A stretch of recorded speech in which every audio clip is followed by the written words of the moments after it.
90% لوگ جیم کو غلط لکھتے ہیں۔ دیکھیں مختلف طرح سے یہاں جیم لکھا ہوا ہے لیکن ہر ایک غلط ہے۔ جب ہم کھلی لائنوں والے ایک عام پیپر پر جیم اور دوسرے حروف لکھ رہے ہوتے ہیں تو ہمیں سب سے زیادہ اس بات کا خیال رکھنا ہوتا ہے اوپر والی لائن کے حروف نیچے والی لائن کے ساتھ ٹچ نہ ہو۔ اگر ایسا ہوگا تو آپ کے اردو حروف کے اندر اور الفاظ کے اندر بیلنس نہیں رہے گا، اور ایک سٹوڈنٹ کے لیے اپنی رائٹنگ کے اندر بیلنس رکھنا بہت ضروری ہوتا ہے۔ آج ہم سیکھیں گے کہ جیم کس طرح سے لکھا جائے گا۔ السلام علیکم، میں ہوں عمیر اور آپ دیکھ رہے ہیں اے ایم ہینڈ رائٹر میرا یوٹیوب چینل۔ ہم پچھلی ویڈیو میں یہ جان چکے ہیں کہ ان دونوں لائنوں کے درمیان میں الف جو ہم نے سٹارٹ کرنا ہوتا ہے دونوں نقطوں یعنی دونوں لائنوں کے درمیان سے، یہ الف کی جگہ ہے، تو یہاں سے ہم نے الف لکھنا شروع کرنا ہوتا ہے۔ تو اب ہم جیم کیسے لکھیں گے؟ جیم کے لیے ہمارے پاس یہی الف جہاں سے ہم نے دونوں لائنوں کے درمیان سے شروع کیا تھا یہاں سے ہی ہم جیم لکھنا شروع کریں گے۔ تھوڑا سا آپ نے اوپر اٹھانا ہے قلم کو اور سیدھا لے جانا ہے، یہاں سے آپ اس طرح اس کو سیدھا یوں لے کے آئیں گے۔ یہ دیکھیے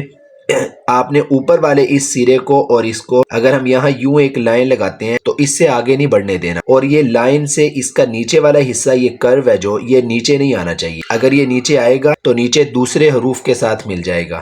بالکل سینٹر میں اس کا نقطہ، خاص طور پہ اس کا جو یہ والا حصہ ہے یہ آپ نے بالکل ایسے لکھنا ہے جیسے سمال لیٹر سی ہم لکھتے ہیں۔ سی اس طرح ہوتا ہے لیکن آپ نے اس کو اس طرح لکھنا ہے چاند کی شیپ میں۔ اس کی آپ کو مشق کرنی پڑے گی، اس طرح آپ نے جیم کو لکھنا ہے، اس طرح ٹیڑھا سی۔ تو یہ آپ یاد رکھیے کہ دونوں لائنوں کے درمیان سے آپ شروع کریں گے اور سیدھا اس طرح اس کو ایک سی، ترچھا سی یہاں پہ اس کے ساتھ لکھ دیں گے۔ چے بھی بالکل اسی طرح ہے، صرف 3 نقطوں کا فرق ہے۔